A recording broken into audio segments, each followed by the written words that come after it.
그렇습니다. 자, 오늘은 누가복음 14장의 안식일 논쟁에 대해서 우리에게 이야기를 해주고 있어요. 이 안식일에 예수님께서 한 바리새인 지도자의 집에 떡 잡수시러 들어갔다라고 표현을 하고 있습니다. 근데 여기에 이제 나타나는 한 바리새인이 아마도 예수님을 믿기로 작정한 사람이 아닐까라는 생각을 해봅니다. 왜냐하면 예수님과의 끊임없는 이제 논쟁과 그리고 각을 이루고 그리고 평행선을 이뤘었던 사람들이 바로 바리새인들이에요. 근데 여기 보게 되면은 3절에 율법 교사들과 바리새인들에게 이르시되라고 되어져 있어요. 그러니까 여기에 나타나는 율법 교사들과 바리새인들은 예수님과 각을 이루고 평행선을 이룬 그 사람들을 이제 지칭하고 있다라고 볼 수가 있고, 이 바리새인들 중에서도 예수님께 나오는 사람들이 있었죠. 이제 그 사람들 중에 한 사람이었기 때문에 예수님이 이 사람과 함께 식탁 교제를 나누고 있다라고 우리는 생각해 보면 될 것 같고요. 또 이렇게 식탁 교제를 하는데 하필이면은 이날이 언제였다라는 거예요. 안식일이었다라고 여기서 말해줍니다. 근데 그 앞에 그 일이 있는 이 날에 주님 앞에 수종병 든 사람이 한 사람이 나타납니다. 이 수종병이 뭐냐? 이거 궁금하지 않으세요? 저 궁금해서 다 찾아봤는데 예전 개역 한글 성경에는 고창병이라고 되어져 있습니다. 그럼 고창병은 뭐냐? 이것도 좀 이게 처음 듣는 말이어서 이게 참 이게 어렵습니다. 찾아보기가. 그래서 수종병, 고창병, 뭐 영어 성경도 찾아보니까는 드롭시라는 단어를 사용하고 있는데, 이게 이제 병명이 무엇이냐면은 수종병, 말 그대로 물 숫자를 써서 배에 물이 차는 병입니다. 그러니까 우리가 관절이나 이게 무리가 되면은 좀 이상이 생기면은 물이 차잖아요. 그래서 복부에 물이 차거나 아니면 무릎에 물이 차거나 뭐 테니스를 너무 열심히 쳤으면은 뭐 엘보에 물이 차거나 이렇게 많은 양은 아닐지라도 이렇게 물이 차는 현상들. 그러니까 분명히 안 좋은 부분들이 이제 생겨서 나타나게 되는데, 이 수종병은 특별히 이 복부 쪽에 물이 차서 나머지 장기들, 심장부터 시작해서 나머지 장기들을 압박을 시켜서 굉장히 고통스러운 병 중에 하나다라고 이야기를 해요. 그것이 잘못 눌리게 되면은 그것으로 인해서 그 압박 쇼크사를 일으킬 수 있기도 하는 그런 병인데, 그러면은 굉장히 아픔 가운데에 고침을 받고자 예수님 앞에 나온 거예요. 근데 예수님이 이 바리새인 집 안에 있다는 것을 알고서 찾아온 거죠. 근데 이 수종병 든 사람의 입장에서는 빨리 하루빨리 고침을 받는 게 중요하지, 이것이 안식일이든 안식일이 아니든 그건 중요하지 않습니다. 그래서 이 사람이 수종병 사람이 이제 있게 되는데, 이제 예수님께서 율법교사와 바리새인들은 늘 예수님이 뭘 하나, 뭘 잘못하나 꼬투리를 잡으려고 이렇게 계속 이제 살펴보고 관찰을 하고 있는데, 예수님께서 이들에게 갑자기 질문을 하기 시작을 합니다. 안식일에 병 고쳐주는 것이 합당하냐 아니하냐, 이거는 뭐 두말할 것도 없이 율법에 의하면은 일하는 것으로 여겨지기 때문에 이 부분은 우리는 인정하지, 사람이 하는 그 일들에 있어서는 인정하지 않으려고 합니다. 일반 의술에 의해서 한다면은. 근데 중요한 것은 무엇이냐면은 그러니까 말씀에 보게 되면은 하나님만이 고쳐줄 수 있는 특별한 어떤 여러 병들이 있습니다. 근데 그 병들은 하나님이 고쳐주시는 건데, 그러면 안식일에 만약에 그 병을 고쳐주었다 그러면은 그 안식일에, 그러니까 거의 모든 병들이 하나님의 치유에 대한 그런 은혜의 기적을 이제 바라는데, 근데 안식일에 그것이 고침을 받게 되었다라고 한다면은 안식일에 누가 일하시게 된 거예요? 하나님이 일하시게 되는 거잖아요. 그러니까 이것이 상충이 되는 거예요. 사람이 의술을 했다라고 여기서 그것을 지적하지만은 결국은 하나님이 행하시는 일이기 때문에 그것이 상충이 된다라는 거예요. 근데 이 부분들을 예수님께서 이 율법교사 바리새인들에게 이렇게 이야기를 하니까는 당연히 제가 아까 말씀드렸던 것처럼 사람이 하는 일이라면은 그것이 잘못된 것이기 때문에 지적을 해야 되지만은, 근데 그 병을 고쳐주는 것은 누가 하는 것이라고 말씀드렸어요? 하나님이 하시는 일이기 때문에, 하나님이 일하는 거기 때문에 이는 안식일의 병을 고쳐주는 것이 합당하냐 아니하냐라고 했을 때에 이렇게 말하지도 못하고 저렇게 말하지도 못한 상황이 소위 말해서 장기를 둘 때에 보면은 외통수, 더 이상 빠져나갈 공간이 없는 곳에 딱 갇혀지게 된 거죠. 그래서 4절 보면은 그들이 잠잠하거늘 이렇게 표현되어져 있고, 그 잠잠한 그 상황에서 이것은 하나님이 행하시는 일이다라는 걸 보여주기 위해서 예수님이 직접 4절 말씀을 보면 고쳐줍니다. 근데 이 부분은 이미 한 번 논쟁이 있었던 것을 재확인하면서 예수님이 어떤 분인지 이 데오빌로 각하에게 더 확실하게, 이 데오빌로라는 사람에게 더 확실하게 주지시켜주기 위함이에요. 앞장으로 넘어가서 보게 되면 13장 10절부터 쭉 이제 17절까지 안식일의 병고침에 대해서 이야기를 합니다.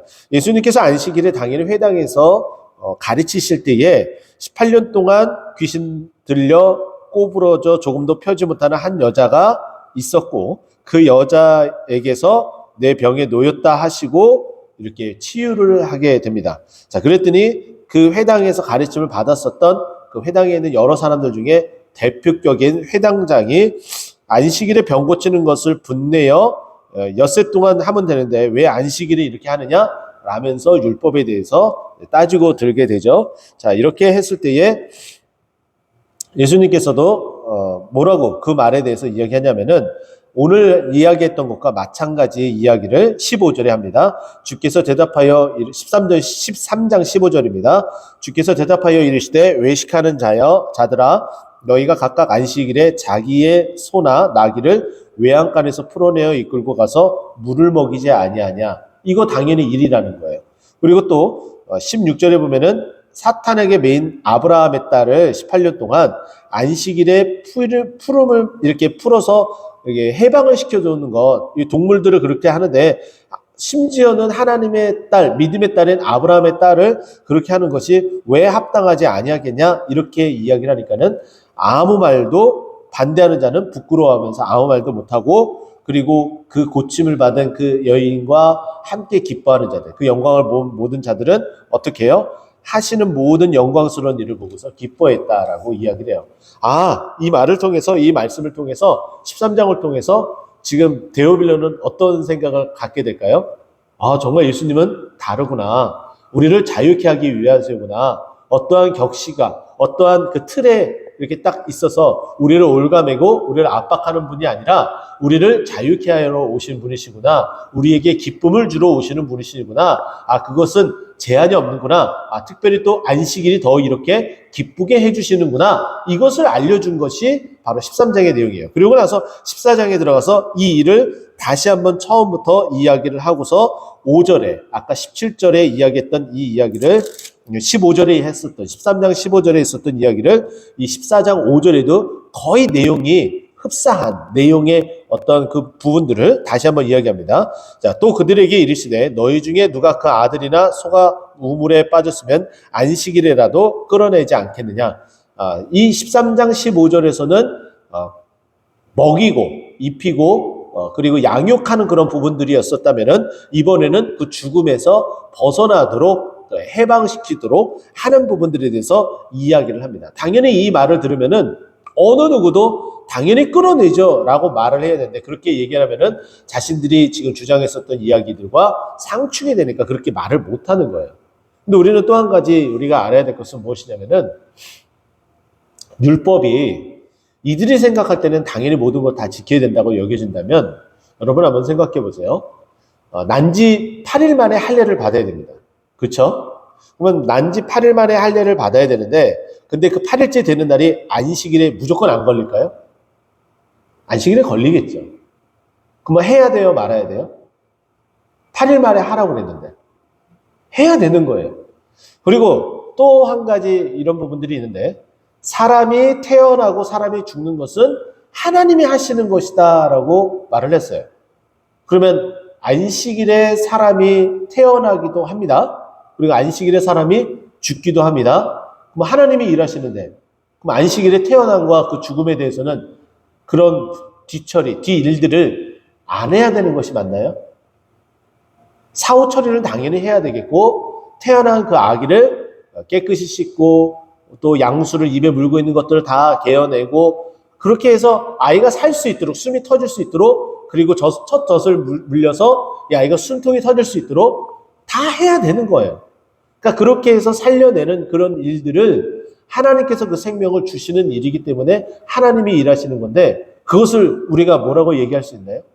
그러니까 하나님이 하시는 그 일들, 안식일에 대한 이 부분은 결국은 하나님께서 우리에게 생명을 주기 위한 그 날이지 이것을 솎아매고 우리를 억압하고 하는 것이 아니라는 거예요. 그러면 한 가지 여러분들에게 또 이런 말씀을 드리고 싶어요. 우리가 이제 이 안식일을 이제 주일로 지킵니다. 왜냐하면 우리는 믿음의 가장 중심이신 예수 그리스도를 믿는데 예수님의 그 믿음의 중심 가운데는 무엇이 있냐면은 예수님의 부활이 있어요. 그래서 안식 후 첫날 부활하신 예수님의 그 부활의 날을 기념해서 우리가 이 주일을 지키는 겁니다. 자, 그러면 이 주일은 어떤 날이에요? 생명, 살아나는 일이에요. 근데 이전에 비해서 한국교회 성도들이 신앙이 매우 좀 쇠퇴했다라고 말씀드릴 수 있는 부분 중에 하나가 무엇이냐면은 안식일을 지키는 부분들이에요. 안식일을 지키는 이 부분들이 너무나 좀 희미해졌습니다. 좀 약화되어졌어요. 특히나 코로나19 상황을 지내면서 그것이 더더욱 약해졌습니다. 내가 이날을 지켜서 영의 양식을 먹고 정말 내가 주님께서 주신 그 양식, 그 힘으로 내가 살아가야겠다라는 그 의식이 점점 사라지는 거예요. 한 주 빠졌는데 영상으로 드리면 되지. 점점 약화가 되어지는 거예요. 내가 이 날이 내가 유일하게 하나님의 그 양식으로 살아갈 수 있는 날이다. 그 의식이 사라진 거예요. 마치 내가 다른 날 이틀의 양식을 아니면 4, 5일의 양식을 걷어들이고 이날은 안 걷어들이면 되겠지라고 생각을 하는 거예요. 그래서 이미 걷어들였기 때문에 이날도 그냥 평상시와 같게 똑같이 거두면 되겠지. 그리고 내가 원하는 때에 나가서 걷어들이면 되겠지라고 생각을 한 거죠. 근데 어떻습니까? 하나님께서 말씀하시는 것은 매일같이 나가서 양식을 걷어들여라. 그죠? 그리고 나서 안식일 전날에는 어떻게 하라고요? 이틀치를 걷어들여라. 이것은 뭐냐면은 하나님께서 그 안식일의 그 생명을 지키고 매일같이 그 하나님이 주신 그 말씀과 그 은혜에 따라서 살아가라고 하는 거예요. 그러면 당연히 이 주일날 예배 드리는 것, 한 주 빠지는 것에 대해서 안타까워하고 통탄해하고 지켜나가야 되는데 그것이 점점 약해지고 있다라는 거죠.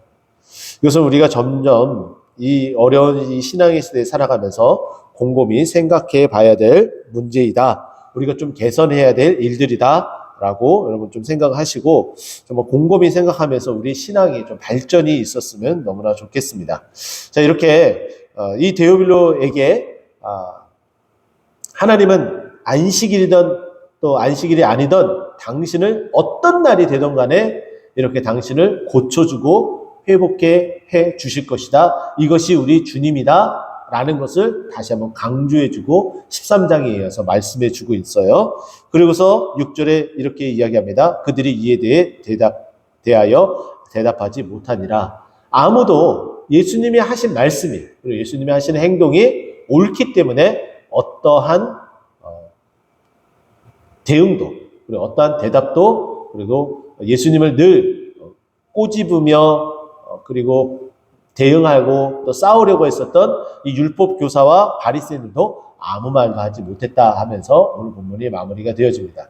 오늘 이 본문 말씀을 보면서 나의 안식일을 지킴은 이 주일을 지키면 어떠한지 주님께서 나의 이 주일에는 어떠한 은혜를 주시는지 영의 회복과 영의 고침 그리고 하나님께서 큰 은혜 내려주심이 있는지 없는지 내 마음가짐은 어떠한지 내가 정말 그 주님을 만나고 있는지 다시 한번 되돌아보고 그 은혜를 사모하고 주의를 더욱더 간절하게 지켜나가는 우리 모두가 되기를 간절히 축원드립니다.